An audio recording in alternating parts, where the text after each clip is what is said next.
these sutras of Bodhidharma are pure gold, except on one point,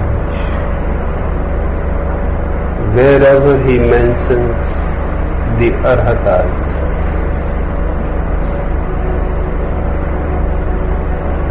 he suddenly becomes absolutely blind.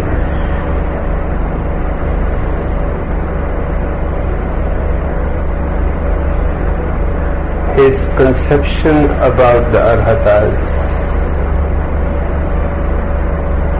is the only flaw that he cannot draw.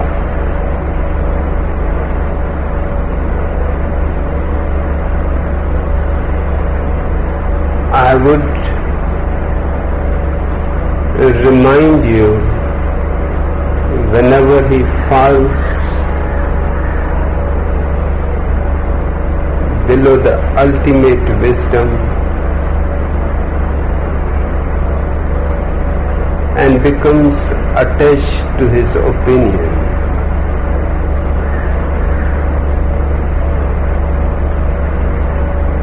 it is extremely surprising that a man of the caliber of Bodhidharma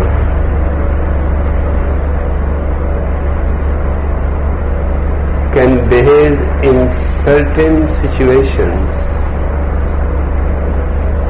just like any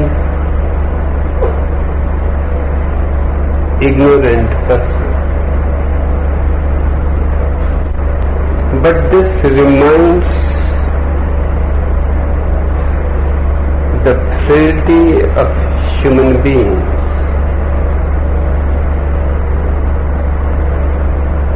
And this can be helpful to you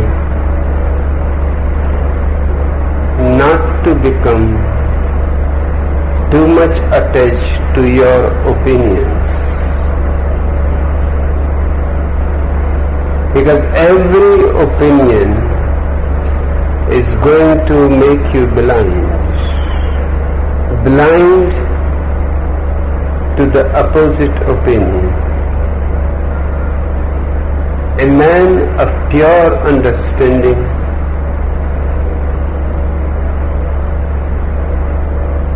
is available to all the contradictions without any choice. He remains choiceless, just silently aware, knowing that there are contradictions, but ultimately they meet somewhere. Life meets death,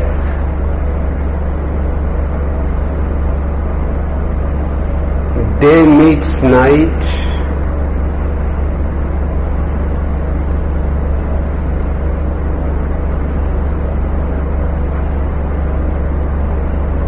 love meets hate, yes meets no. And the man who is beyond all opinions, for him, yes is partial, just as no is partial. In fact, when they both meet and merge into each other, when yes is no more yes and no is no more no, when it is absolutely indefinable, because where yes and no meet, now it is going beyond conceivability, This is the transcendence, going beyond the mind. But even people like Bodhidharma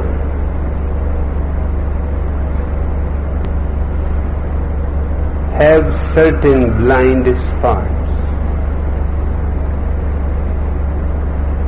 It is something like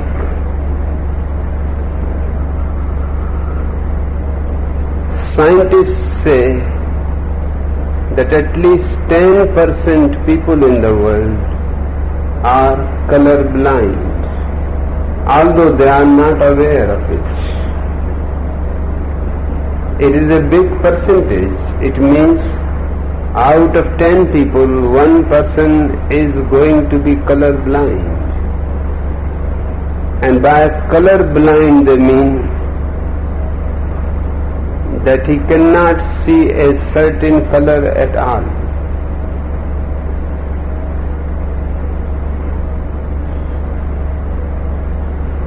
And rarely one comes to discover one's color blindness. It happened in George Bernard's life. For 60 years he was not aware that he is color blind. On his 60th birthday, a friend has sent a gift of a beautiful suit, but he must have forgotten to send a matching tie with the suit.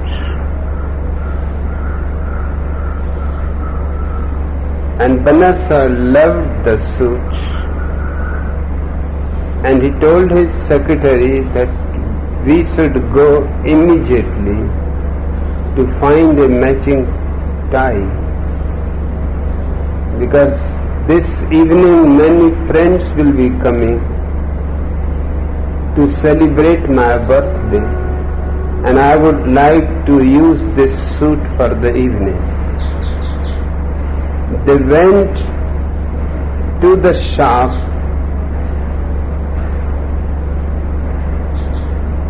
where the best quality ties were available, and he looked at many ties, and finally he chose one.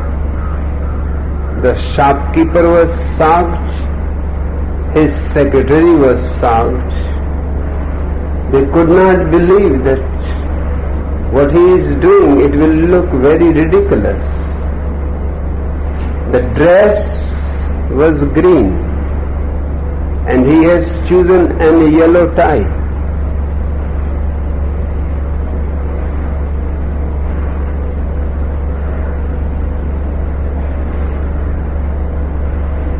Simultaneously, the secretary and the shopkeeper both said to him that it will look very odd. You have chosen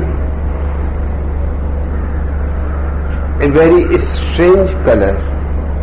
With green, this yellow will not look good. George Bernard said, "What do you mean? They are the same colors." He had no eye for yellow.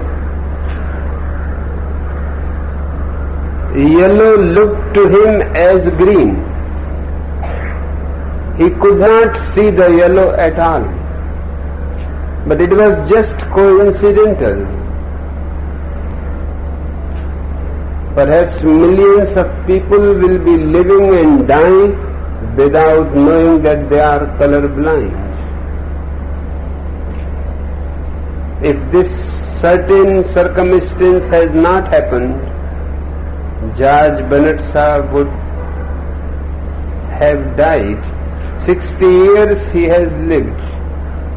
40 years more he could have lived. He could have made the whole century. and remained unaware about a certain blind spot in his eye. Something similar happens to people.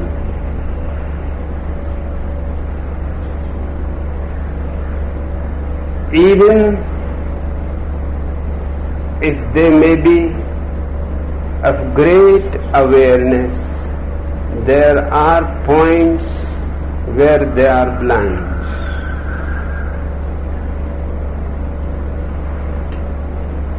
And unless these blind spots disappear,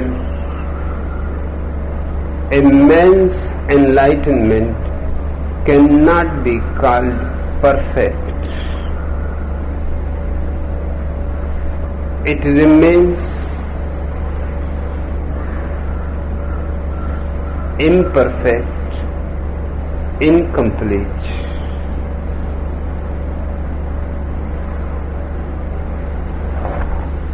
And the surprising thing is, when he talks about great things, he is so accurate, so impeccably perfect. But just on few points, he simply forgets everything and falls down into an ordinary state of mind where people become opinionated, prejudiced,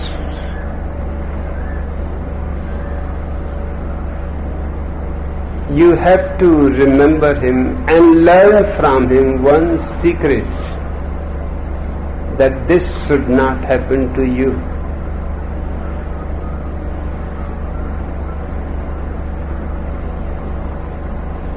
The sutras, using the mind to look for reality is delusion. And all philosophers have been doing that. And all theologians have been doing that. The great thinkers are nothing but playing games with words. Using mind to look for reality is delusion. Mind cannot know reality. It is something like, if you want to hear music through the eyes, you will not be able to hear, because eyes are not meant to hear. Or if you want to see the light through the ears, you will not be able to see the light, because ears are not meant to see the light. Ears are meant for sound, eyes are meant for light.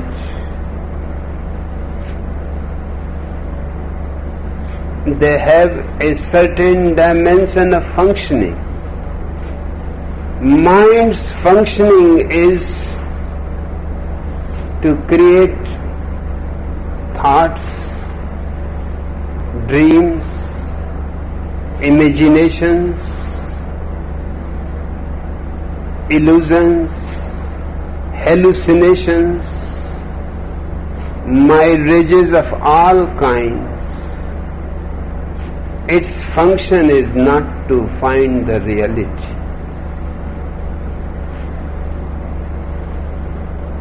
Not using the mind to look for reality is awareness.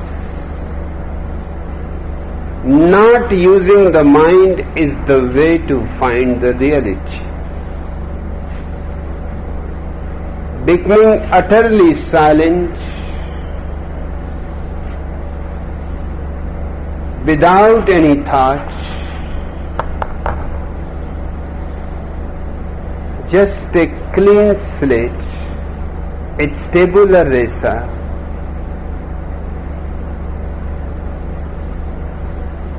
In that clarity, in that perceptivity, one comes to know what is real, within and without both. Because the reality is one. It is the mind that divides it into within and without. When the mind is withdrawn, the division is dropped. Then you are the reality. Then even the farthest star is connected with you. And even the smallest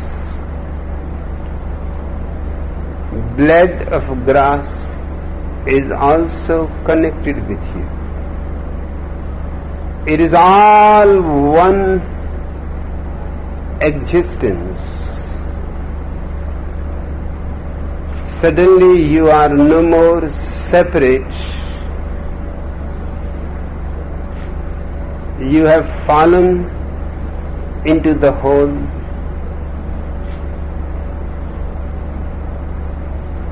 All the walls have disappeared between you and the existence. This experience in the Upanishads, the seers have declared as Aham Brahmasmi, I am God. It was not out of an ego. It was out of utter humbleness. But what can be done? The moment mind disappears, you are one with the whole. It has to be said.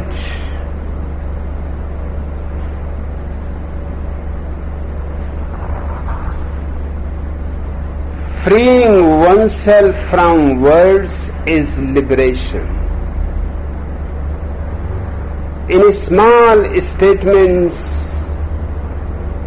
there are hidden scriptures. He is a simple man. He does not use learned jargon, big words. He simply states in simple and ordinary words the extraordinary truth and the ultimate experience. Freeing oneself from words is liberation. Not freeing from the world, not freeing from your wife or your husband, not freeing from your money or your house, but just freeing from words. And certainly your real world is nothing but words. What is a wife other than a word? One day she was not your wife. Suddenly one day some stupid priest starts chanting mantras that he does not understand what they mean.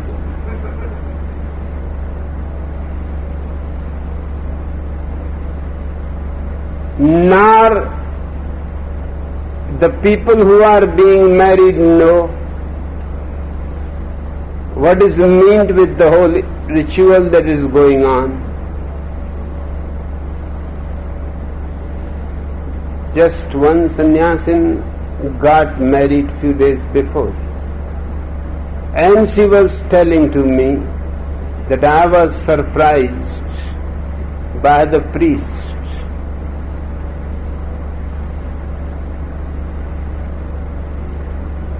The ritual was going to be 1.5 hours long.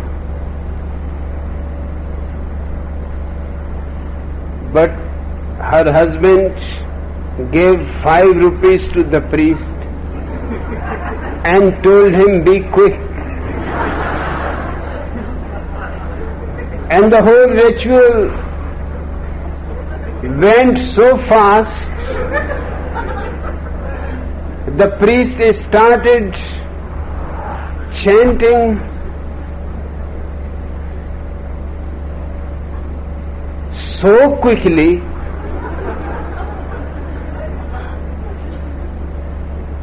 and ended the whole thing within 15 minutes. And in those 15 minutes were included all those moments when the photographer said, just a moment, and the priest will stop for the photograph to be taken.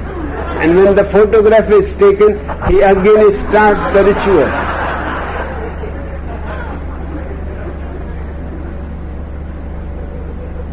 What is a wife or what is a husband except a game of words?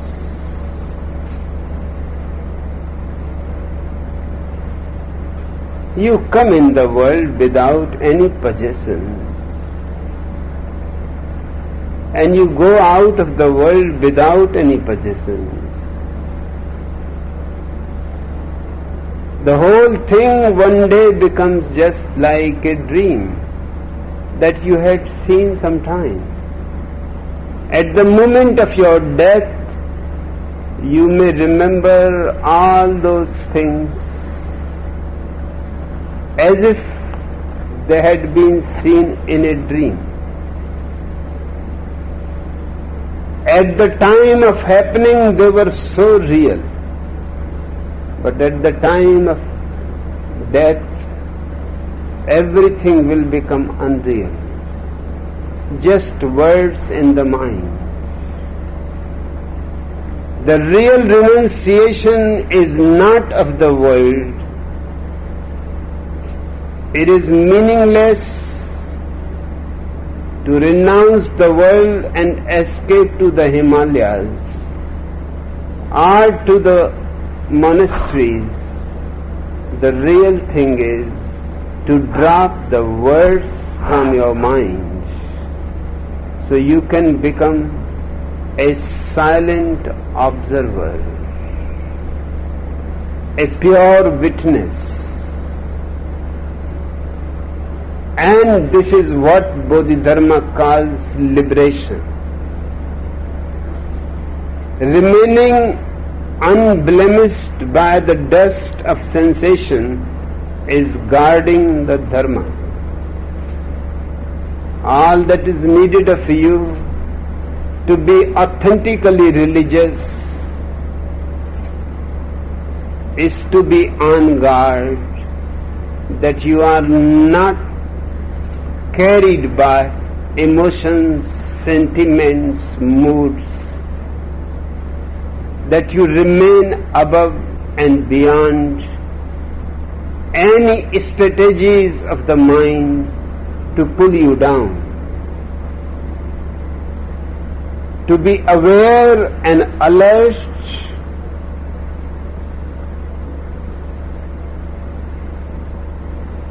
is all that is needed to be authentically religious. You don't have to go to any church or to any synagogue or to any temple. You have to simply go within and be alert.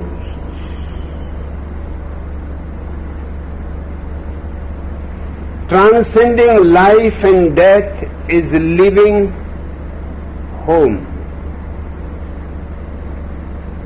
I would like to add 2 words in this sutra, otherwise this sutra can be misleading.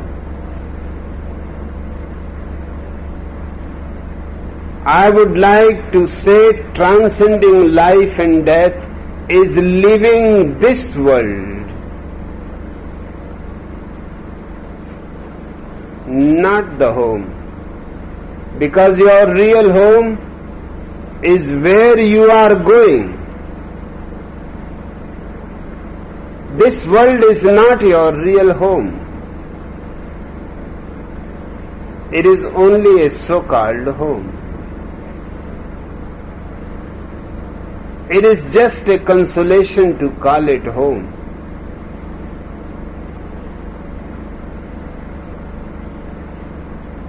I have told you the story of a Sufi mystic. One night in Baghdad, the emperor heard on his roof of the palace somebody walking.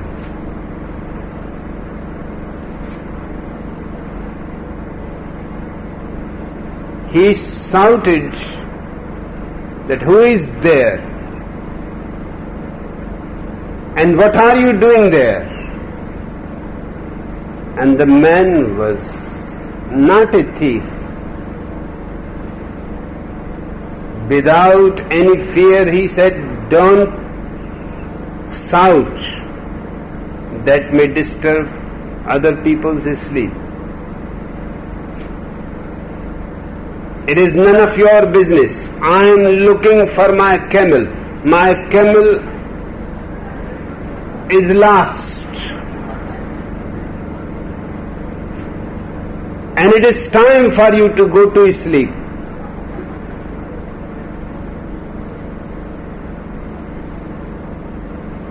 The king could not believe what kind of madman is.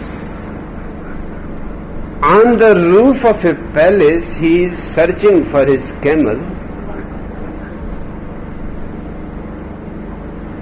He called the guards and they searched all over the place but could not find the man.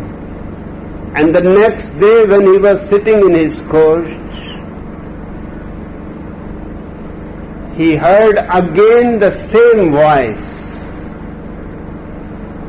He recognized it.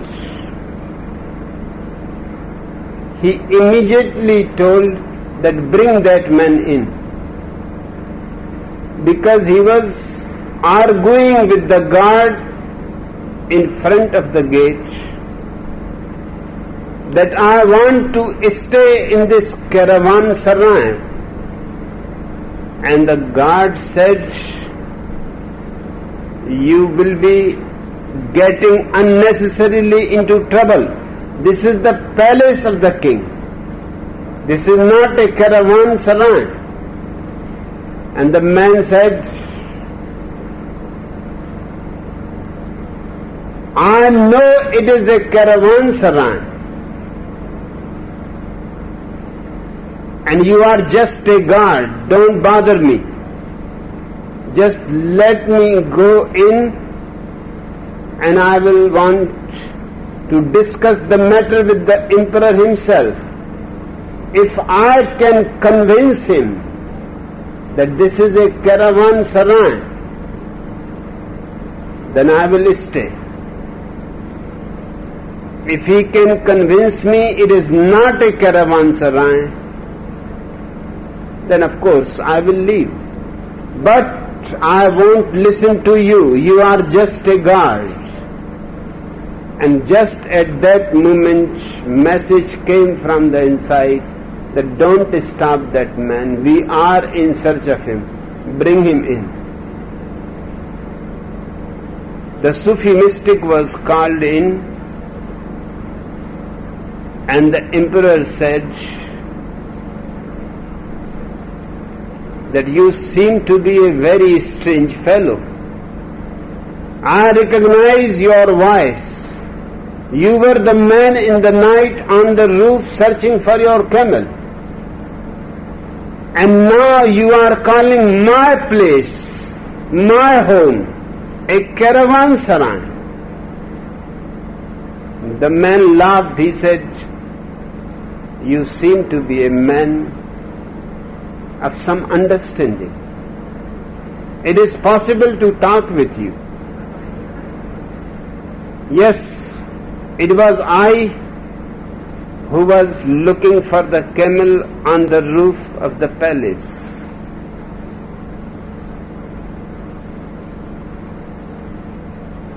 And don't think that I am insane. If you can look for blissfulness sitting on a golden throne, if you can look for God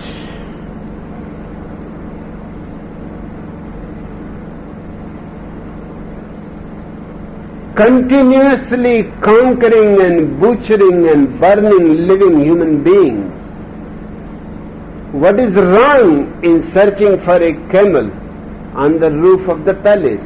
You tell me. If I am inconsistent, you are also not consistent. And what right you have got to call this place your home? Because I have been here before. And in the same golden throne, I have seen another man sitting. He looked just like you, a little older. He said he used to be my father. Now he is dead. And the mystic said, I had been here even before that. And I had found another man. He also looked a little bit like you, but very old. He said, you are right, he was my grandfather. And the mystic said, what happened to him? The king said, he is dead. And the mystic said, when you are going to be dead? And they also believe that this is their home. Because I have argued with your grandfather, now the poor fellow is in the grave. I have argued with your father, that poor fellow is also in the grave. Now I am arguing with you, and someday I will come back again. And I will be arguing with your son, and you will be in a grave. So what kind of home is this, where people go on changing? It is a caravanserai, it is just overnight's stay, and then one has to go. The king was shocked, but was silent. The whole court was silent. The man was right. And the mystic said finally that if you really want to know where your home is, go to the graveyard, where finally you will have to settle. Where your grandfather is, where your father is, that is the real place. That you can call your home, but not this palace. Here I am going to stay as a caravanserai. The king was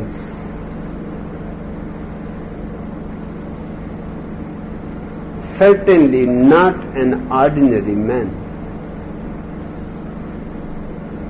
He stood up and told the mystic, forgive me.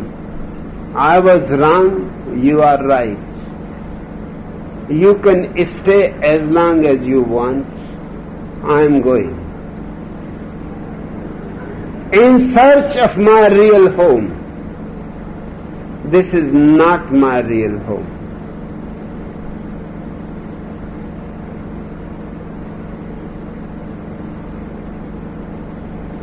This world is only a caravanserai.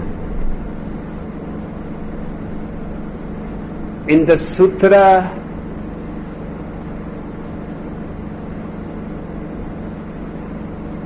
it says transcending life and death is leaving home. I would like to say transcending life and death is leaving far home. Leaving the world,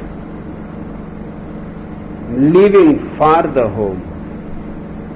For the real home, from where you will not have to go anywhere else again, which will be your eternal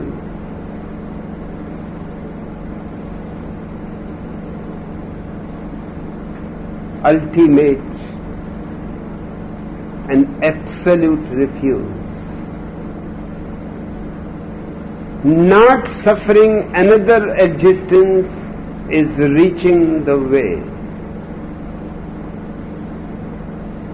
Not creating delusions is enlightenment.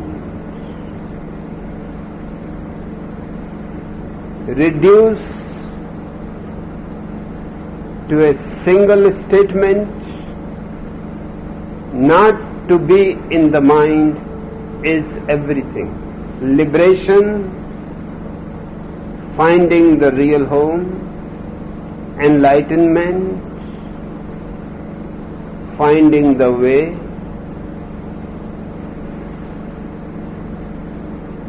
not engaging in ignorance is wisdom. This is a little strange statement because people don't indulge in ignorance. Nobody wants to be ignorant. Why they should indulge in ignorance? Hence, I would like to change it. Although the meaning will remain the same, but the word will not be the ignorance, the word will be not engaging in knowledge is wisdom. Engaging in knowledge is really hiding your ignorance. That is really engaging, indulging in ignorance. But on the surface you are engaged in being more knowledgeable, more erudite, more learned, a scholar, a pandit. And to be so much involved in knowledge is a barrier to wisdom. Wisdom comes to those who are innocent of all knowledge. The moment you drop all knowledge, you have also dropped all ignorance. They exist together as two sides of the same coin. And then what remains is pure innocence. No affliction is nirvana. Not to be afflicted by any suffering, by any anguish, by any anger, by any greed, not to be afflicted is nirvana. You have arrived home. The name of the home is nirvana, and no appearance of the mind is the other source. When the mind disappears, with the mind this whole world disappears. With the mind disappears this whole ignorance, this whole knowledgeability, all these nightmares of life. Mind is the creator of this whole drama that you go on seeing. Once mind disappears, the other soul appears immediately, coming closer and closer. The other soul is your real home. The other soul is your immortality, your eternity. This soul consists of death, disease, old age, and all kinds of misery. The other soul is the hope of being liberated, the hope of being saved, the hope of being redeemed from the nightmare in which we are all living. And the secret is simple: not to be a mind, but just to be a pure consciousness. A consciousness without thoughts, a sky without clouds. In the light of the impartial Dharma, mortals look no different from sages. The sutras say that the impartial Dharma is something that mortals can't penetrate and sages can't practice. The impartial Dharma is only practiced by great Bodhisattvas and Buddhas, but he is not including the Arhatas. That's his blind spot.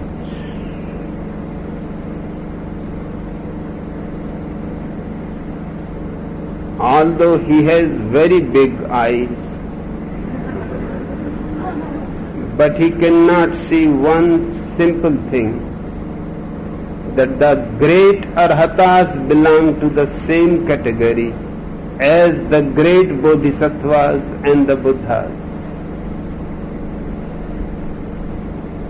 To look on life as different from death, or on motion as different from stillness, is to be partial. To be impartial means to look on suffering as no different from Nirvana, because the nature of both is emptiness.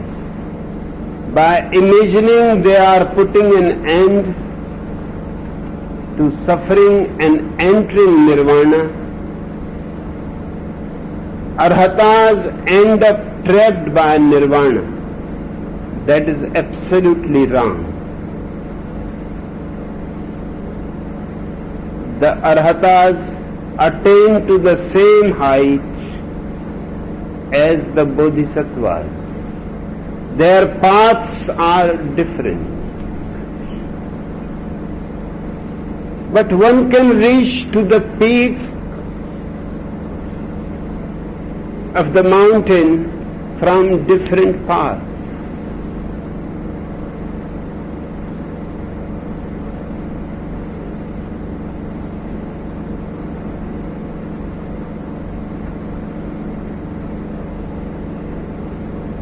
He could have said,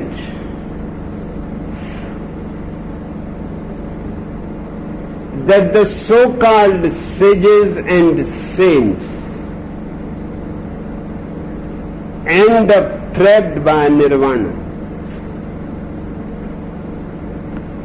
but not Arhatas. Arhatas are as authentic Buddhas as Bodhisattvas. Their only difference is that Arhatas don't care about anybody else,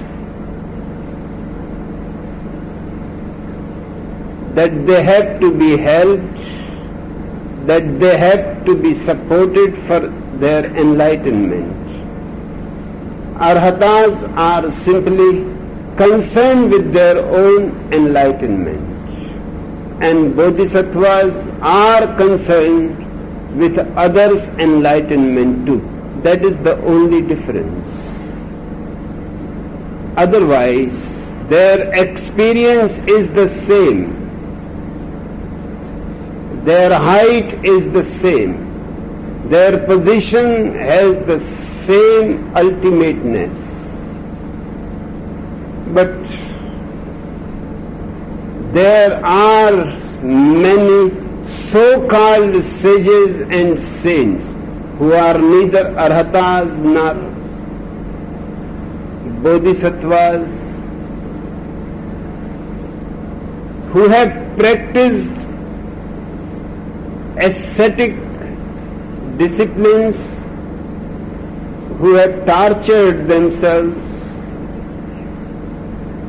who have done everything that is within the capacity of man to do, but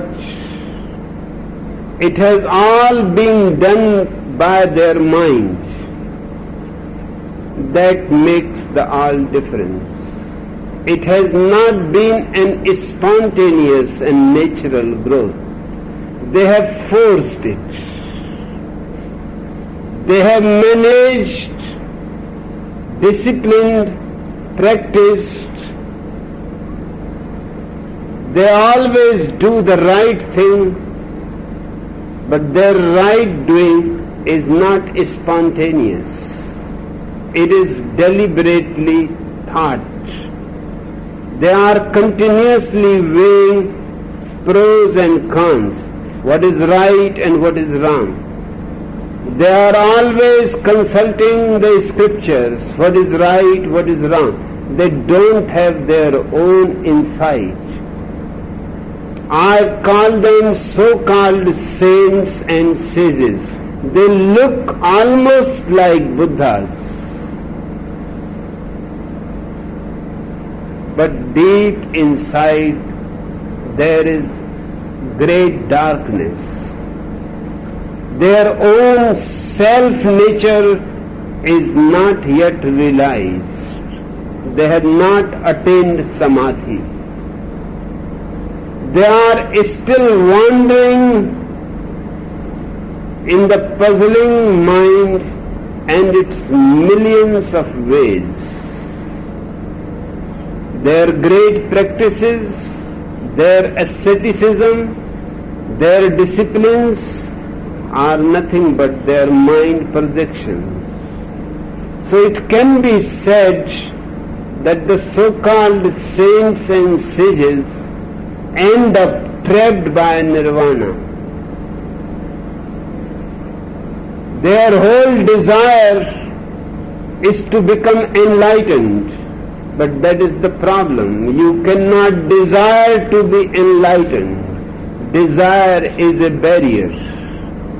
You can become enlightened, but you cannot desire to become enlightened. The moment you desire, you are trapped. You are trapped by your own desire. You cannot make enlightenment an object of your greed. You cannot make it an object for your ambitions. And that is where come the so-called sages and saints. They have made enlightenment, liberation, moksha, nirvana a goal, an achievement. Then it becomes an ego trip. They are trapped, badly trapped.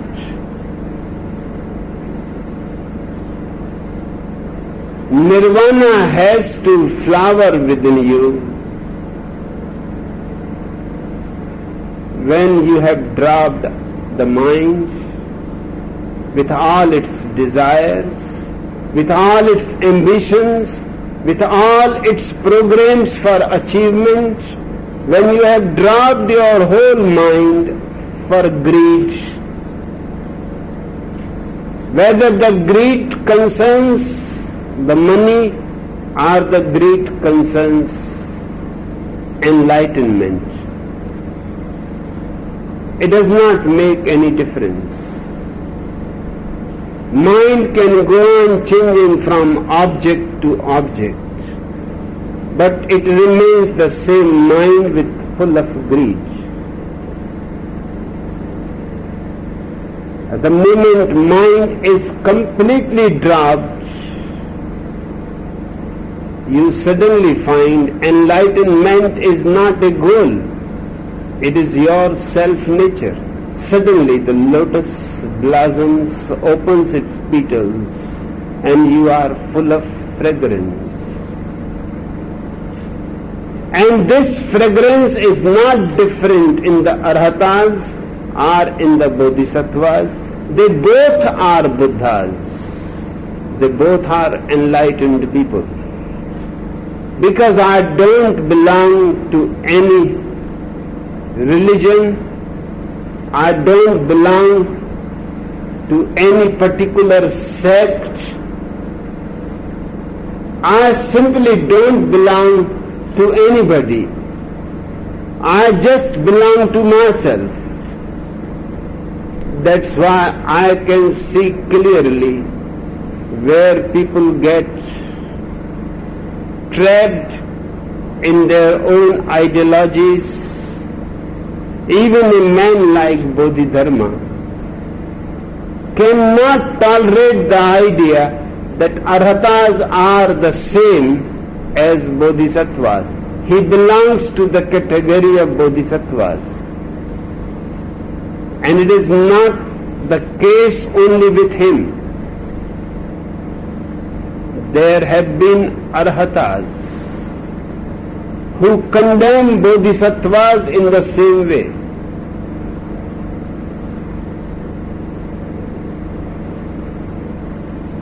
But to me,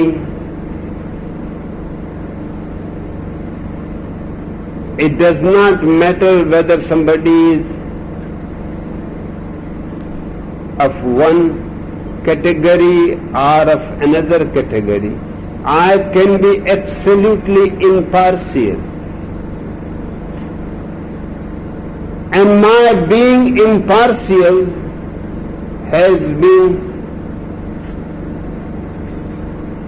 my problem. Because I say things without bothering about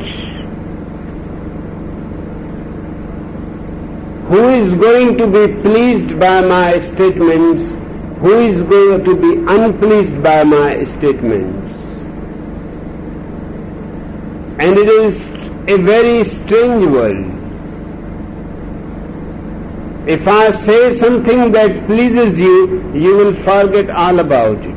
But if I say something that displeases you, you are not going to forget it and you are not going to forgive me. I have said about Jesus things that no Christian has ever said. I have appreciated the man more than any Christian in 2000 years. But when I criticized few things in Jesus, immediately the whole Christian world turned against me. They were silent when I was saying and appreciating great statements in Jesus.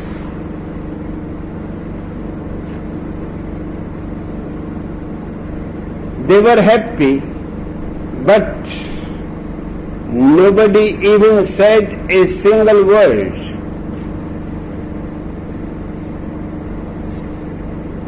But when I criticized few things, the whole Christian world, which means almost half the world, immediately turned into destroying my movement. My books have been banned by the Pope. few Christian associations had published my books on Jesus, when I criticized Jesus, they have even burnt my books in which I have praised Jesus.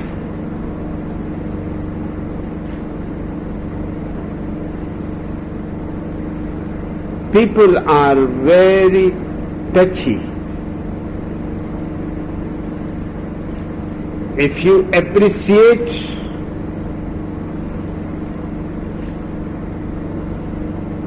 they will not say anything. They will simply enjoy that their mind is being appreciated. It is not a question of Jesus. It is a question of a Christian's mind. And when I say something that I see clearly is wrong in Jesus, then it hurts the Christian mind. For example, I am saying few things against Bodhidharma. I am saying many more things in his favor. They will be forgotten. But what I am saying against him, the countries which belong to Mahayana Buddhism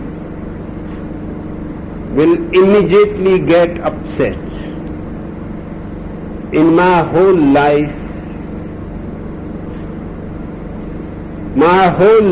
work has been how to influence people and create enemies.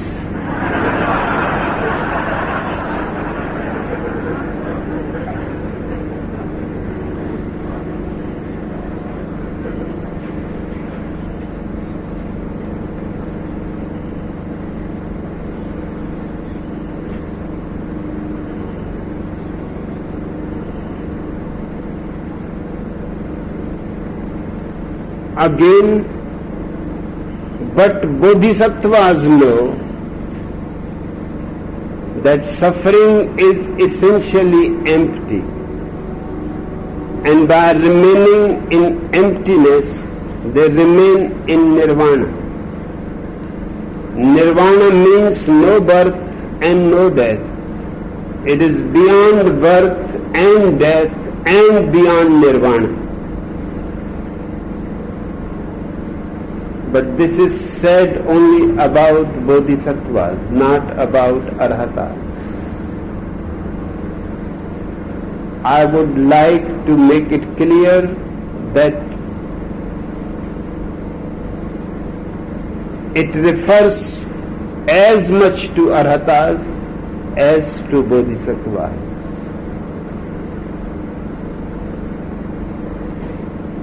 When the mind stops moving, it enters nirvana. Nirvana is an empty mind.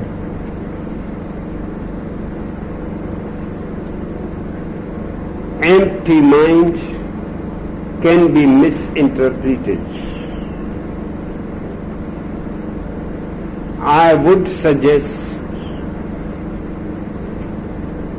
it is better to call no mind, because mind is never empty. The moment mind is empty, it is no more there. Empty mind is a contradictory use of words, contradiction in terms. There is nothing like empty mind. Mind is always thought process. It is always traffic of thoughts, emotions, dreams, imaginations. When the mind is empty, there is no mind. It is better to use the word no mind than to use the word empty mind. Empty mind can be misleading. People can start thinking that all that they have to do is to empty the mind. And you cannot empty the mind even if you go on working for eternity. You have to drop it wholesale. You cannot go in installments emptying it, because here you will be emptying it, and from all directions things will go on coming into it. You cannot empty the mind. Either you cling to it or you simply drop it. There is no middle way.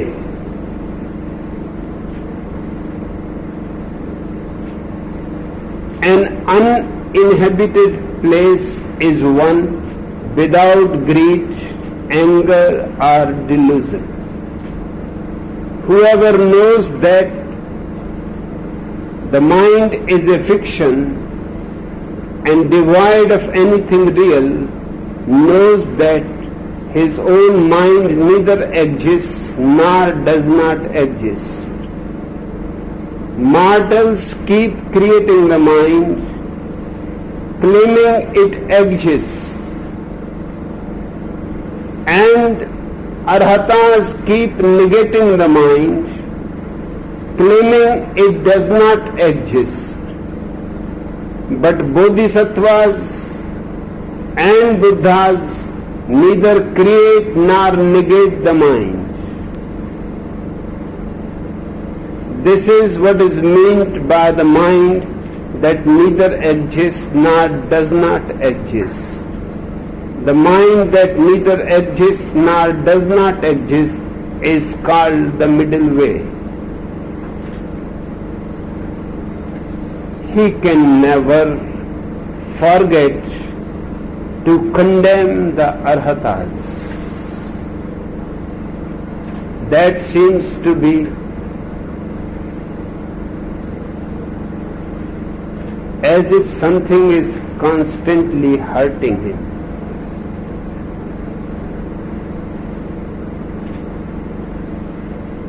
The situation is that again, instead of Arhatas,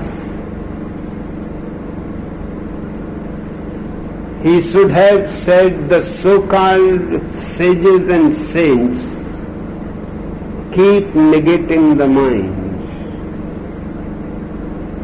But Bodhisattvas, Arhatas and the Buddhas neither create nor negate the mind. They simply go beyond it. They don't fight with it.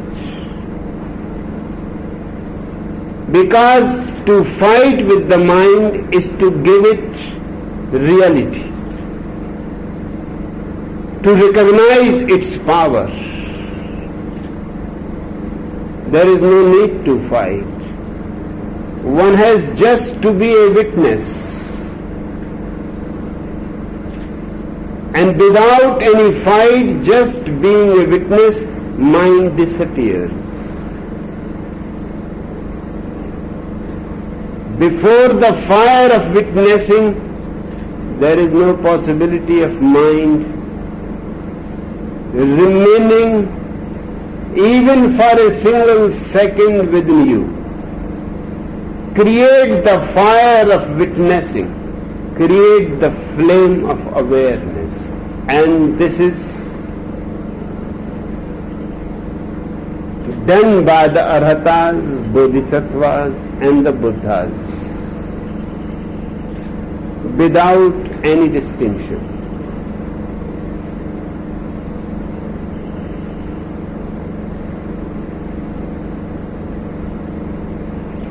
When your mind does not stir inside,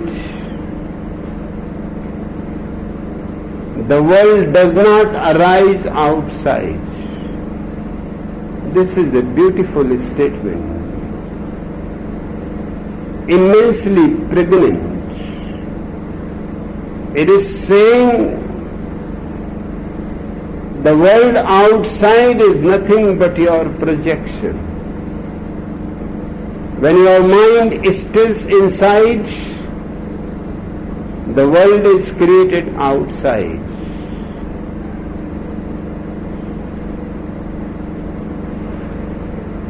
Once it happened, a German poet, Heinrich Heine, got lost into the forest. He has gone for hunting, but lost his way and lost his companions. And for 3 days continuously, he could not come across any human being. He was utterly tired, hungry, and continuously worried of the wild animals.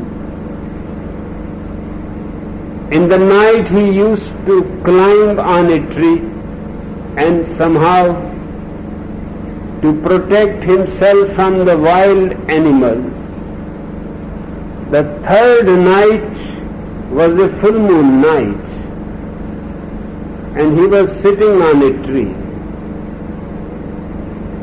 3 days hunger and tiredness, and he had not slept, and he saw the beautiful moon.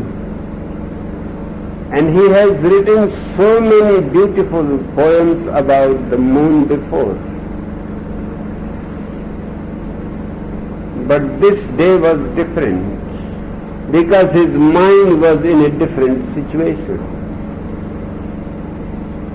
Instead of seeing the moon, he saw a loaf of bread moving in the sky. In his diary he wrote that I could not believe my eyes. I have always seen my beloved's face in the moon. I have never ever thought even that a loaf of bread, but a man who has been for 3 days hungry, his mind is only projecting one thing, and that is food. The moon disappears. A loaf of bread is floating in the sky. What you see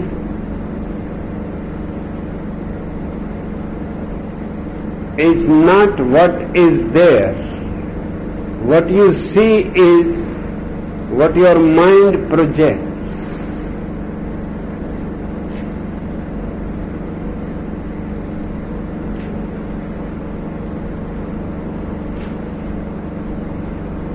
I have told you a story about Mullah Nasruddin. He had a beautiful house in the mountains, and he has hired one of the most ugliest women possible to take care of the house. All his friends asked, Mullah,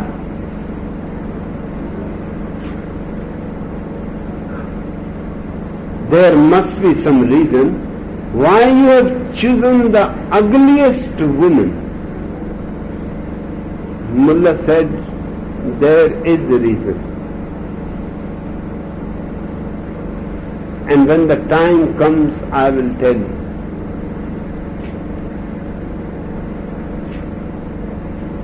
And this created even more temptation in people to know. And again they were asking. And it became a continuous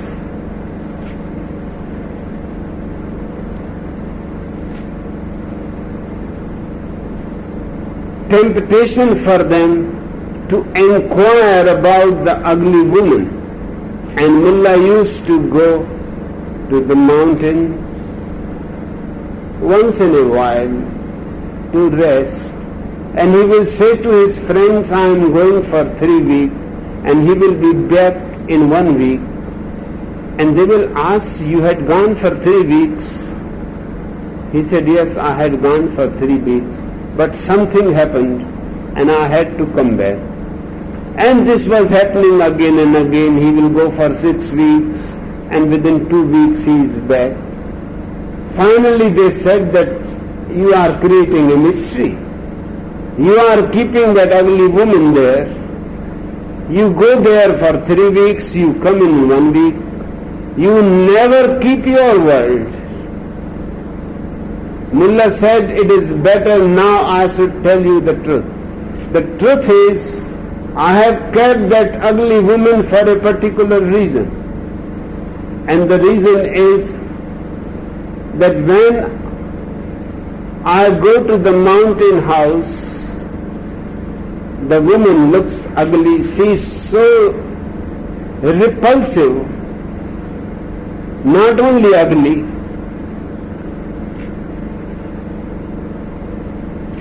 but without a woman, after 7-8 days, she does not look so repulsive. After 2 weeks, she does not look even ugly. After 4 weeks, she starts looking even beautiful. That is the time when I leave, that now the danger is near. Whenever that woman starts looking beautiful, that is the point to leave the mountains immediately, because now there is danger. Mind has started creating his own reality. Now it does not care at all what is actually the fact. Now it is creating its own fiction. Because it has not been with a woman for 4 weeks, there is a certain hunger, biological hunger, and that hunger is creating a loaf of bread. It is not coincidental that people call beautiful women dishes. A delicious dishes.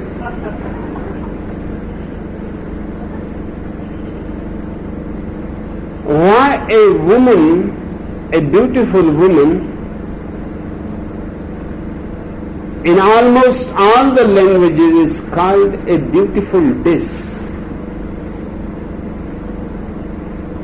Perhaps because just as food is a hunger and biological, so is sex a hunger and biological.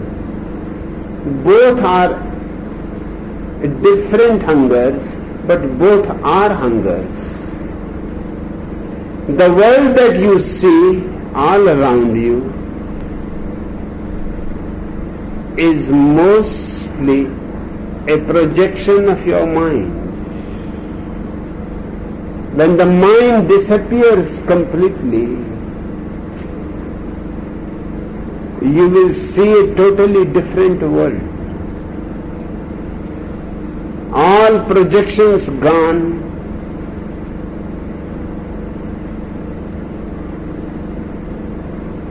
then only the real, the objectively real remains. And with the objectively real, there is no attachment. The attachment arises only with your projecting mind.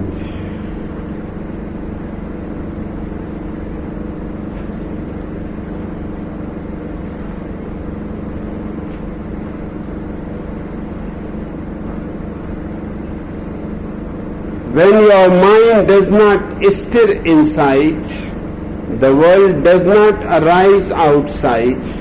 When the world and the mind are both transparent, this is true vision.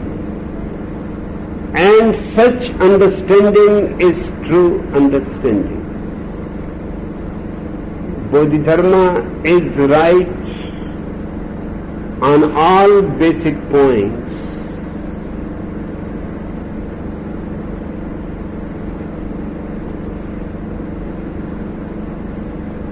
And should be understood as deeply as possible, because he can help you on the way tremendously.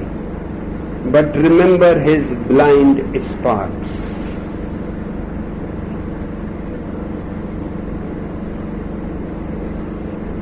Avoid those blind spots, because those blind spots make his grandeur a little less than it would have been without them. It makes his wisdom a little tainted, a little damaged. It is no more impeccable. It is no more absolute and perfect. Something is missing. He is prejudiced. He has joined a party. A man of true understanding remains alone. He does not join any party, any organization, any church, any religion. He is available to every form of understanding, but he remains impartial. This impartiality to me is one of the fundamentals of religion. A Christian is not religious just because he is a Christian. A Hindu is not religious just because he has become part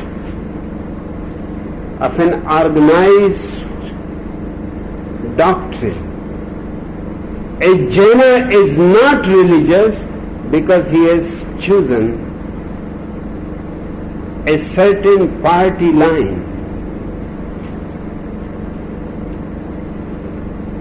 An authentically religious man is individual. He is alone. And in his aloneness there is great beauty, great splendor. I teach you the aloneness. I teach you the beauty and the grandeur and the fragrance of aloneness. In your aloneness you will reach to the heights of Everest. In your aloneness you will be able to touch the farthest stars. In your aloneness you will blossom to your total potential. Never become a believer, never become a follower, never become a part of any organization. Remain authentically true to yourself. Don't betray yourself.